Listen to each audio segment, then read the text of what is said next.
Hello hackers, நீங்கள் வந்து ஒரு ஆண்ட்ராய்டு ஆப்பில் வந்து எஸ்எஸ்எல் பின்னிங்கை பைபாஸ் பண்ணணும்னா அதுக்கு ஃப்ரீடா டூல் யூஸ் பண்ண வேண்டிய இருக்கும். நான் வந்து எப்படி ஃப்ரீடா டூலை யூஸ் பண்ணி அசால்ட்டாக பைபாஸ் பண்ணுறதுங்கிறத இப்போ நான் உங்கள்ட்ட காட்ட போகிறேன். ஓகே, நம்ம இப்போ இந்த ஆப்பில் தான் வந்து எஸ்எஸ்எல் பின்னிங்கை பைபாஸ் பண்ண போகிறோம். ஃபஸ்ட்டு உங்களுக்கு எல்லாத்தையும் காமிச்சிக்கிறேன்.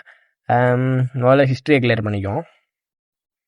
ஓகே, ஃபஸ்ட்டு நான் எல்லாமே ரெடியாக வச்சுருக்கேன். அதாவது பர்ப் சர்டிஃபிகேட்லாம் இன்ஸ்டால் பண்ணி இன்டர்செப்ட் பண்ணுற கண்டிஷனில் இருக்குது. இப்போ நான் example.com இன்டர்செப்ட் பண்ணிட்டேன். உங்களுக்கு பார்த்தாலே தெரியும், HTTPS அதனால் இன்டர்செப்ட் பண்ண முடியுது. ஓகே, உங்களுக்கு இந்த லெவலுக்கு உங்களால் வர முடியலைன்னா கமெண்ட் பண்ணுங்கள், அதுக்கு நான் இன்னொரு வீடியோ போடுறேன்.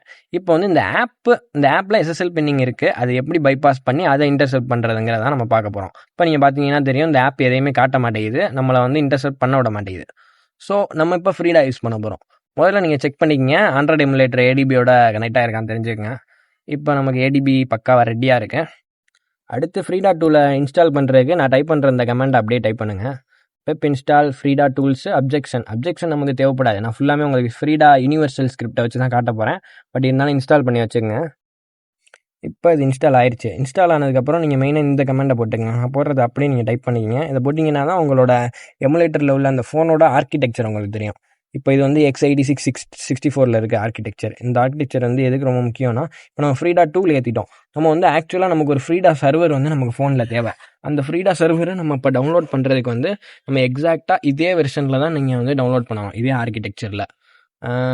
இன்னொரு விஷயமும் சொல்ல மறந்துட்டேன். நீங்கள் வந்து டவுன்லோட் பண்ணுறதுக்கு முன்னாடி உங்களோட ஃப்ரீடா டூல் என்ன வெர்ஷனில் இருக்குங்கிறத செக் பண்ணிக்கங்க. உங்களோட ஃப்ரீடா டூலோட வெர்ஷனும் இந்த ஃப்ரீடா சர்வரோட வெர்ஷனும் அக்யூரேட்டாக மேட்ச் ஆகணும். உங்களுக்கு நான் அதை எப்படி செக் பண்ணுறதுன்னு இப்போ காட்டுறேன். இந்த மாதிரி ஃப்ரீடா வெர்ஷன் டைப் பண்ணிக்கங்க. ஃப்ரீடா வெர்ஷன் டைப் பண்ணிங்கன்னா உங்களுக்கு அந்த ஃப்ரீடா வெர்ஷன் காட்டும். இதில் வந்து 16.7.19 தான் என்னோட வெர்ஷனு. இதில் அப்படி பார்த்தீங்கன்னா தெரியும். இப்போ வந்து நமக்கு இதே எக்ஸாக்ட் வெர்ஷன் தான் நம்ம இப்போ சர்வர் வந்து டவுன்லோட் பண்ணணும். ஸோ நீங்கள் ஸ்ட்ரெயிட்டாக கிட்டப்பில் அந்த வெர்ஷன் எங்கே இருக்கோ அந்த இடத்துக்கு வந்துடுங்க. வந்துட்டு இந்த அசெட்ஸில் ஃபுல் கொடுங்க. இதில் அப்படியே தேடினீங்கன்னா உங்களுக்கு வந்து நமக்கு தேவையான அந்த ஆண்ட்ராய்டோட சர்வர் இருக்கும், எக்ஸாக்ட் வெர்ஷன். இந்த இருக்குது x84, இதான நம்ம பார்த்தோம் ஆர்கிடெக்சர். இந்த இருக்குது பாருங்கள், x86-64. இந்த ஆர்கிடெக்சரில் அந்த எக்ஸாக்ட் நம்ம டூலில் என்ன வெர்ஷன் பார்த்தோமோ அதே வெர்ஷன். இந்த வெர்ஷன் வந்து உங்களுக்கு மேட்ச் ஆனால் தான் டூல் அக்யூரேட்டாக உங்களுக்கு ஒர்க் ஆகும், இல்லாட்டி மோஸ்ட்லி ஒர்க் ஆகாது டூல். ஸோ ரெண்டு மேட்ச் ஆகிற மாதிரி நீங்கள் பார்த்துக்கங்க. அதுக்கப்புறம் அந்த லிங்கை கிளிக் பண்ணிங்கன்னா உங்களுக்கு டவுன்லோட் ஆக ஆரம்பிச்சிடும். ஃபுல்லாக நீங்கள் டவுன்லோட் பண்ணிக்கோங்க. இது ஆக்சுவலாக ஜிப் ஃபைலு. ஓகே, உங்களுக்கு இந்த ஃபைல் வந்து ஒன்ஸ் டவுன்லோட் ஆகிடுச்சுன்னா நம்ம அதை டேரெக்டாக எக்ஸ்ட்ராக்ட் பண்ணிக்கலாம். இப்போ வந்து இந்த எக்ஸ்ட்ராக்ட் கொடுத்துக்கிறேன். எக்ஸ்ட்ராக்ட் கொடுத்தோடனே நமக்கு ஒரு சிங்கிள் ஃபைல் வரும். இப்போ எனக்கு ஏன் இப்படி வருதுன்னு பார்த்தீங்கன்னா, நான் ஆல்ரெடி எக்ஸ்ட்ராக்ட் பண்ணி வச்சிருக்கேன். நீங்கள் எக்ஸ்ட்ராக்ட் பண்ணிங்கன்னா உங்களுக்கு ஒரு சிங்கிள் ஃபைல் எக்ஸ்ட்ராக்ட் ஆகி வரும். இந்த ஃபைல் தான் அது. இப்போ என்ன பண்ணுறீங்கன்னா, உங்களுக்கு எந்த இடத்துல அந்த ஃபைல் இருக்கோ அதே இடத்துல தான் நீங்கள் கமாண்ட் ப்ராம்ப்ட் ஓப்பன் பண்ணிக்கங்க. உதாரணத்துக்கு எனக்கு டவுன்லோட்ஸ்குள்ளே இப்போ அந்த ஃபைல் இருக்குது. இப்போ அப்படியே அந்த கமெண்ட் டைப் பண்ணுங்கள், ஏடிபின்னு போடுங்க, புஷ்னு போட்டுட்டு அந்த நம்ம டவுன்லோட் பண்ண ஃபைலோட ஃபுல் நேமையும் அப்படியே நீங்கள் அதில் போட்டுக்கங்க. போட்டதுக்கப்புறம் வந்து இந்த எக்ஸாக்ட் ஃபோல்டர், இது வந்து உங்கள் எமுலேட்டர் மொபைலில் உள்ள ஒரு ஃபோல்டரு லொக்கேஷனை, இந்த இடத்துல தான் நம்ம சர்வரை வந்து புஷ் பண்ண போகிறோம்.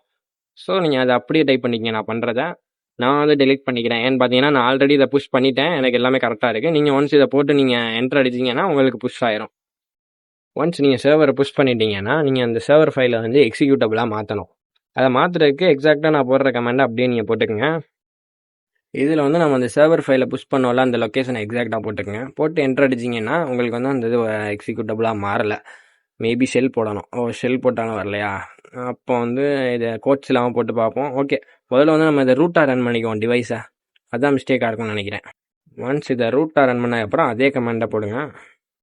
ஓகே, ஒர்க் ஆகிடுச்சு. இதை ரூட்டாக ரன் பண்ணணும், ப்ளஸ் வந்து நம்ம அந்த டபுள் கோட்ஸ் போடக்கூடாது, அது ஒரு மிஸ்டேக்கு. இப்போ நம்ம அதை எக்ஸிக்யூட்டபிளாக மாற்றிட்டோம். ஸோ இப்போ நம்ம அதை எக்ஸிக்யூட் பண்ணுவோம். எக்ஸிக்யூட் பண்ணும்போது நீங்கள் இந்த கமெண்ட் அப்படியே எக்ஸாக்டாக போட்டுங்க. போட்டுட்டு நீங்கள் இந்த இடத்துல லாஸ்ட்டாக ஆம்பர்சன் போட்டிங்கன்னா இது வந்து பேக்ரவுண்ட்லேயே உங்களுக்கு எக்ஸிக்யூட் ஆகிட்டு இருக்கும். நமக்கு அதுதான் தேவை. இதுக்கப்புறம் வந்து நீங்கள் புது கமெண்ட் ப்ராம்ப்ட் ஒரு டேப்பு போட்டுக்கங்க. போட்டுட்டு இந்த கமெண்டை நீங்கள் எக்ஸாக்டாக போட்டிங்கன்னா உங்கள் டிவைஸில் வந்து என்னென்னலாம் ரன்னிங்கில் இருக்குன்னு காட்டும். இந்த இடத்துல உங்களுக்கு சர்வர் ஃப்ரீடா சர்வர் காட்டுச்சுன்னா அது ரன்னிங்கில் இருக்குன்னு அர்த்தம். அடுத்து இந்த கமெண்ட் போட்டிங்கன்னா உங்களுக்கு என்னென்ன ஆப்ஸ் எல்லாம் இன்ஸ்டால்டாக இருக்குங்கிறத உங்களுக்கு காட்டும். பட் நமக்கு எக்ஸாக்டாக அந்த ஆப் தான் நமக்கு தேவை. இதில் தேடி கண்டுபிடிக்க டைம் ஆகும். ஸோ இப்போ நான் போடுற இந்த கமெண்ட் அப்படியே போட்டுங்க. ஃபைண்ட் STR, அப்புறம் வந்து அந்த ஆப்போட நேம், அந்த ஆப்போட நேம் பாதியாவோ ஃபுல்லாகவோ போட்டிங்கன்னா அந்த ஸ்ட்ரிங்கை வந்து இது மேட்ச் பண்ணிக்கும். நான் இப்போதைக்கு கெட் யுவர்னு போடுறேன், அந்த ஆப்போட பாதி பேரை போடுறேன், காமிச்சிரும். ஓகே, இப்போ காமிச்சிருச்சு. இப்போ வந்து நமக்கு இந்த நேம் தான் முக்கியம். இப்போ எக்ஸாக்டாக இந்த பேக்கேஜ் நேம் தான் நமக்கு முக்கியம். இப்போ வந்து நான் போகிற அந்த எக்ஸாக்ட் கமெண்டை போட்டுங்க. ஃப்ரீடாவில் பார்த்தீங்கன்னா ஏகப்பட்ட ஸ்கிரிப்ட்ஸ் இருக்குது. பட் நீங்கள் அப்ஜெக்ஷன் இந்த மாதிரி எதையும் குழப்பிக்காமல் இந்த எக்ஸாக்ட் ஸ்கிரிப்டை போட்டுட்டு இந்த இதை வந்து நீங்கள் இந்த ஆப் நேம் நீங்கள் என்ன ஆப்பை பைபாஸ் பண்ணணுமோ அந்த ஆப் நேம் இந்த இடத்துல போட்டு ரன் பண்ணிங்கன்னா போதும். இது வந்து யூனிவர்சல் ஸ்கிரிப்ட். ஒன்ஸ் நீங்கள் இதை ரன் பண்ணிங்கன்னா அதில் என்ன டைப் ஆஃப் பின்னிங் இருந்தாலும் சரி, என்ன இருந்தாலும் சரி, இது அக்யூரேட்டாக வந்து அதை பைபாஸ் பண்ணிடும். இப்போ வந்து நான் இப்போ அதை ரன் பண்ணி காட்டுறேன். ரன் பண்ணோடனே இது ஆட்டோமேட்டிக்காக அந்த ஆப்பை வந்து ஸ்பேன் பண்ணும். ஸ்பேன் பண்ணிடுச்சா?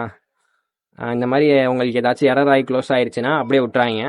சம்டைம்ஸ் வந்து இந்த மாதிரி ஆகும். சர்வர் மட்டும் ரன்னிங்கில் இருந்துச்சுன்னா போதும், பேக்ரவுண்டில் மறுபடியும் தட்டி பார்ப்போம். ஓகே, மறுபடியும் எரர் ஆயிடுச்சு. அப்பயும் விட்றாங்க. எத்தனை தடவை அது மிஸ்டேக் கொடுத்தாலும் நீங்கள் இன்னொரு வாட்டி தட்டுங்க. ஏன்னா ஒன்ஸ் அது ரன் ஆயிரும். எல்லாமே கரெக்டாக இருந்துச்சுன்னா அது கண்டிப்பாக ரன் ஆகிட்டானா தலைவன் அவ்வளோதான். இதுக்கு எத்தனை பின்னிங் இருந்தாலும் அடித்து பறக்க விட்ருவான். பைபாஸ் பண்ணதுக்கப்புறம் நீங்கள் இப்போ பர்ப் ஷூட்டில் போய் பார்த்தீங்கன்னா உங்களால் அந்த ஆப்போட எல்லா ஏபிஐ ரெக்வஸ்ட்டையும் உங்களால் இன்டர்செப்ட் பண்ண முடியும், மாடிஃபை பண்ண முடியும், என்ன பண்ண முடியும். ஆனால் நீங்கள் வந்து இந்த எல்லா கமெண்ட்ஸையும் நீங்கள் ஒவ்வொரு இடம் டெஸ்ட் பண்ணும்போது நீங்கள் போடணுமான்னு கேட்டால் தேவையில்லை. நீங்கள் இப்போ மறுபடியும் இதே ஆப்பை வந்து க்ளோஸ் பண்ணிட்டு நீங்கள் மறுபடியும் இன்னொரு நாள் நீங்கள் இதை டெஸ்ட் பண்ணுறீங்கன்னா உங்களுக்கு வந்து இதில் ஒரு 5 கமெண்ட் தான் தேவை. அந்த 5 கமெண்டே நான் உங்களுக்கு டிஸ்கிரிப்ஷனில் மென்ஷன் பண்ணுறேன். நீங்கள் ஒவ்வொரு இடம் இந்த ஆப்பை டெஸ்ட் பண்ண ஆரம்பிக்கும் போதும் அந்த 5 கமெண்ட் யூஸ் பண்ணிங்கன்னா நீங்கள் ஒவ்வொரு இடையும் பைபாஸ் பண்ணிக்கலாம். இந்த மாதிரி பைபாஸ் சர்ஜரி என்ன டெக்னிக்ஸ் உங்களுக்கு தெரிஞ்சுக்கணும்னா நம்ம சேனலை மறக்காமல் சப்ஸ்கிரைப் பண்ணிவிட்டு ஒரு கமெண்ட் மட்டும் தட்டி விடுங்க. அடுத்த வீடியோவில் பார்ப்போம்.